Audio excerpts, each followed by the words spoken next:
Assalamualaikum warahmatullahi wabarakatuh. Silakan berdoa terlebih dahulu. Bismillahirrahmanirrahim. Bismillahirrahmanirrahim. Raditu billahi rabban. Raditu billahi rabban.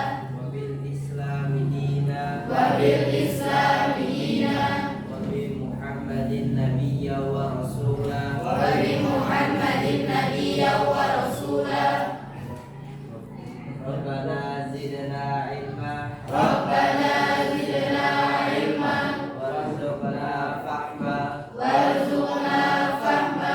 Allahumma rzuqna Allahumma rzuqna fahman nabiyyin. fahman nabiyyin Wa hifdzal mursalin. wa hifdzal mursalin Wa ilhamal malaikatil muqarrabin. wa ilhamal malaikatil muqarrabin. Ya Fattah ya Alim. Ya Fattahu ya Alim. Iftah lana Iftah lana qulubana qulubana futuhal arifin. futuhal arifin. Allahumma ahsin Allahumma ahsin akhlaqana akhlaqana bil ilmi bil ilmi. walhamdulillahi. Baiklah, pada hari ini hadir semua. Tidak ada. Siapa yang tidak hadir?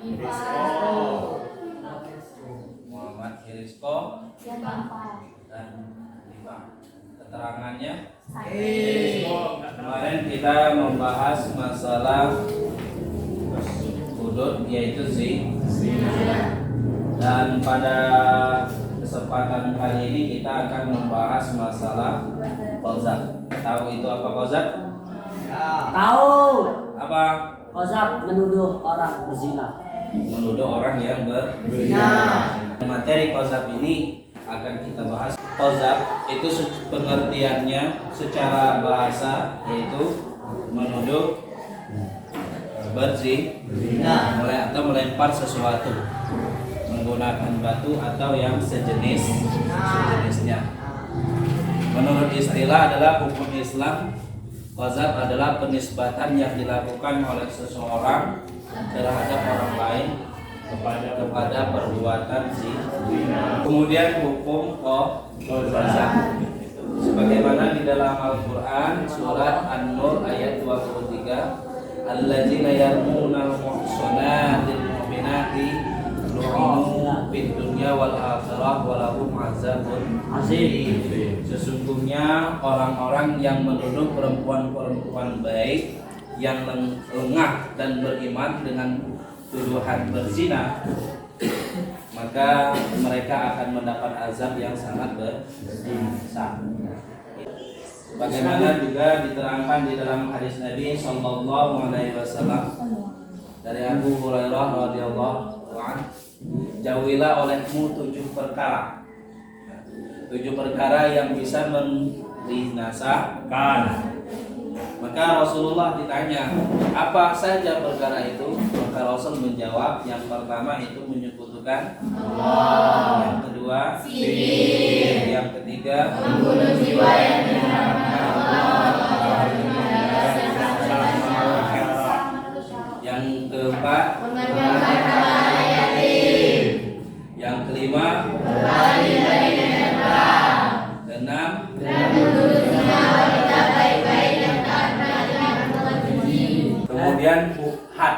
Had itu ada di kemarin pengertiannya adalah Hukuman. Sedangkan qazaf menuduh Zina. Jadi hukuman orang-orang yang Menuduh zina. menuduh Zina. zina. Maka di situ dicambuk sebanyak 80 kali. Yang merdeka, kalau seorang kuda berarti setengah, yaitu 40 kali. Dalam firman Allah Subhanahu wa taala juga dijelaskan di dalam Quran surat An-Nur ayat 4. Yaitu orang-orang yang menuduh perempuan yang baik berbuat zina dan mereka tidak mendatangkan 4 orang saksi, maka deralah mereka 80 kali dan jangan kamu terima kesaksian mereka untuk selama-lamanya. Mereka itulah orang-orang yang bersaksi.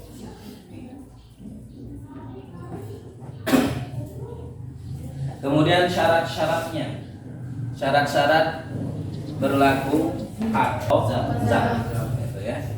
Yang pertama, tertuduh berzina adalah muhsan. Kemudian penuduh adalah orang balik dan berakal. Tuduhan anak kecil tidak diterima. Tuduhan orang gila juga tidak diterima. Tuduhan berzina benar-benar sesuai aturan syara. Kemudian had qadzaf bisa gugur. Yang pertama itu penuduh bisa menghadirkan saksi. Kemudian penuduh bersumpah 4 kali kalau itu sang suami yang menuduh istrinya berbuat zina dan dia tidak mampu menghadirkan 4 saksi yang hadir. Kemudian yang ketiga, tertuduh memaafkan. Kemudian hikmah daripada diharamkan dosa. Yang pertama menjaga kehormatan diri seseorang dan nama baik, nama baik di mata masyarakat. Kemudian agar seseorang tidak mudah melakukan kebohongan dengan cara menuduh orang lain berbuat zina. Kemudian agar si penuduh merasa jedah dan sadar dari perbuatannya yang tidak terpuji. Mewujudkan keadilan di kalangan masyarakat. Nah, ini. Dari sini Pak akan memberikan kamu tayangan di depan, nanti silakan kamu cermati. Siap. Nah, ini silakan kamu cermati terlebih dahulu. Dua wanita baik-baik berzina.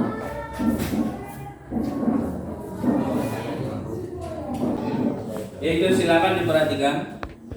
Silakan kamu cermati dan berilah pernyataan yang sesuai dari gambar tersebut.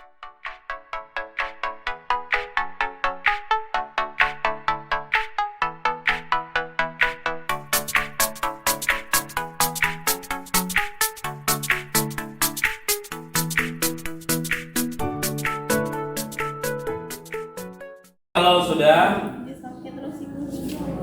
dari gambar yang telah kalian lihat itu apa saja yang bisa kamu dapatkan, baik itu bentuk pertanyaan maupun ringkasan daripada gambar tersebut. Pak, saya ingin bertanya. Ya. Yang dari gambar yang di depan sudah kami cermati, maka kami ingin mempertanyakan tentang gambar yang telah kami cermati tadi. Ya, apa pertanyaannya? Pertama, bagaimanakah hukum menuduh orang lain berzina? Kemudian, hukuman apakah yang dikenakan jika ia tidak dapat menghadirkan saksi? Terus, bagaimanakah kriteria pengambilan hak atau hukuman tuduhan? Ya. Jadi dari gambar yang telah dicermati dari kelompok 1 telah mendapatkan 3 pertanyaan. Kelompok siapa yang ingin menjawabnya? Assalamualaikum warahmatullahi wabarakatuh. Waalaikumsalam warahmatullahi wabarakatuh. Saya akan menjawab pertanyaan dari kelompok itu ya. 1. Tadi pertanyaan tadi itu bagaimanakah hukum menuduh orang lain berbuat zina kan? Hukum menuduh orang lain berbuat zina itu adalah dosa besar. dan wajib dihukum dengan had tuduh, yaitu dicambuk sebanyak 80 kali bagi orang yang merdeka dan 40 kali bagi budak, ya.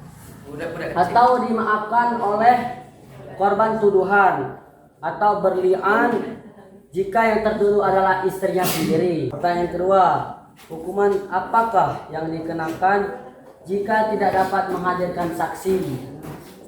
Jika tidak dapat menghadirkan saksi, maka si penuduh tersebut akan dikenakan had tuduh, yaitu dicambuk tadi sebanyak 80 kali tadi. Pertanyaan ketiga, bagaimanakah kriteria pengambilan hukuman tuduhan?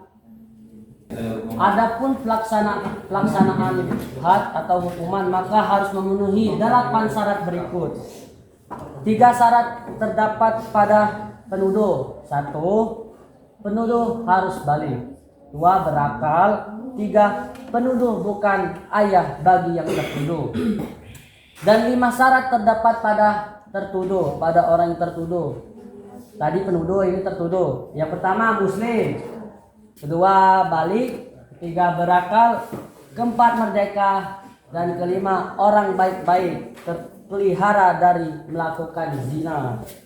Jika ayah menuduh anaknya berzina, atau orang yang menuduh masih kanak-kanak atau gila, maka ia tidak dikenakan had. Demikian juga jika yang tertuduh kafir, masih kanak-kanak, gila, budak, atau pernah melakukan zina, maka si penuduh tidak dikenakan had. Namun demikian, jika tertuduh terbukti melakukan zina sebelum pelaksanaan had, maka had gugur. Karena kebiasaan Allah dalam menutup rahasia hambanya pada kali pertama. Jika terbukti melakukan zina, berarti ia juga pernah melakukan zina sebelumnya. Beda halnya dengan kubur. Jika terdakwa murtad sebelum pelaksanaan had, maka hadnya tidak gugur, tetap dilaksanakan had. Lantaran kufur merupakan hal perbuatan akidah, tidak bisa nampak pada kebiasaan. Demikianlah jawaban ini dari pertanyaan kelompok 1 tadi. Dan kami akhiri, wassalamualaikum warahmatullahi wabarakatuh. Waalaikumsalam warahmatullahi wabarakatuh. Oke, itu beberapa problem yang telah kita selesaikan dari gambar yang telah kita kita akan menyimpulkan pelajaran pada hari ini. Siapa yang ingin menyimpulkan? Silakan. Assalamualaikum warahmatullahi wabarakatuh. Waalaikumsalam warahmatullahi wabarakatuh. Di sini saya kelompok 1 ingin menyimpulkan. Qazaf secara bahasa artinya adalah melempar dengan menggunakan batu atau sejenisnya. Sedangkan qazaf secara istilah dalam hukum Islam, qazaf adalah penisbatan yang dilakukan oleh seseorang terhadap orang lain kepada perbuatan zina. Hukum qazaf terdapat pada Quran surat An-Nur ayat 23. Yang artinya sesungguhnya orang-orang yang menuduh wanita yang baik-baik, yang lengah lagi beriman atau berbuat zina, mereka kena laknat di dunia dan akhirat, dan bagi mereka azab yang besar. Syarat-syarat berlakunya qazaf. Yang pertama, tertuduh berzina adalah muson.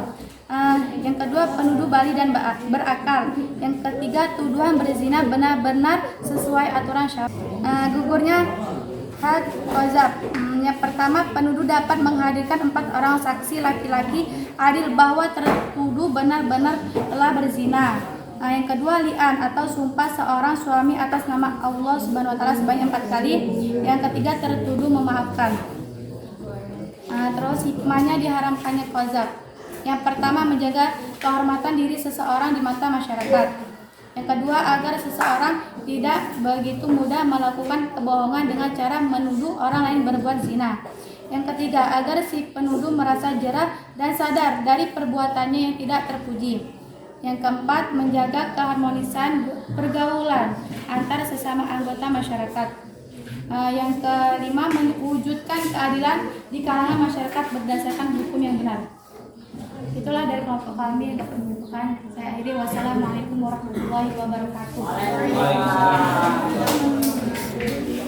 Itulah yang bisa kita simpulkan pada hari ini. Mudah-mudahan apa yang telah kita sampaikan bisa bermanfaat.